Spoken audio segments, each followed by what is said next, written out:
नमस्कार, मैं हूं प्रवीण गौतम।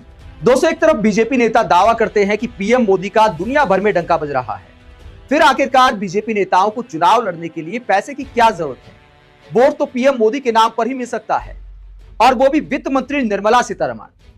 देश की इतनी ताकतवर पोस्ट पर बैठी महिला नेता ऐसा कहती हैं कि मैं चुनाव नहीं लड़ूंगी क्योंकि मेरे पास पैसा नहीं है। एक टीवी चैनल के मंच पर जब निर्मला सीतारमण से सवाल पूछा गया कि क्या आप अगला लोकसभा चुनाव लड़ेंगी, तो निर्मला सीतारमण ने क्या बयान दिया, जरा सुनिए।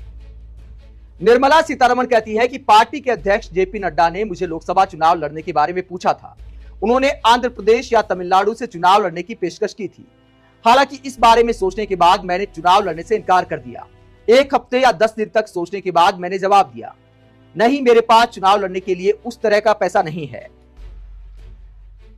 मुझे यह भी समस्या है कि आंध्र प्रदेश या तमिलनाडु जीतने लायक अलग अलग फैक्टर का भी सवाल है। आप इस समुदाय से हैं या आप उस धर्म से हैं। मैं बहुत आभारी हूं कि उन्होंने मेरी दलीलों को स्वीकार किया।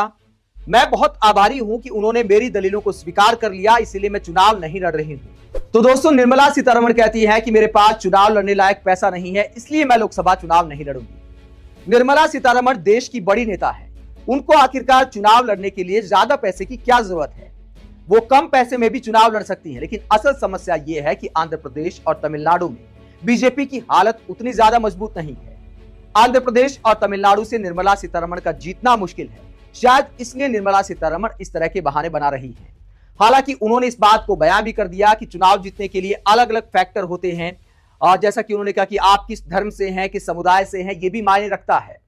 तो ये सच्चाई बयां की है निर्मला सीतारमण ने। तो सीधा सीधा बोलना चाहिए कि पैसे की बात नहीं है। आंध्र प्रदेश और तमिलनाडु से मैं चुनाव नहीं लड़ना चाहती क्योंकि वहां जीतना मुश्किल है।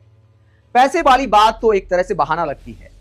इतनी बड़ी नेता को पैसे का जुगाड़ करना भी मुश्किल नहीं है। चंदा देने वाले बहुत आ जाते हैं। जब इलेक्टोरल बॉन्ड के माध्यम से इतना ज्यादा चंदा मिल जाता है बीजेपी को, तो क्या बीजेपी के कार्यकर्ता, बीजेपी सबसे बड़ी पार्टी है दुनिया की, वो निर्मला सीतारमण को चुनावी चंदा नहीं दे सकते?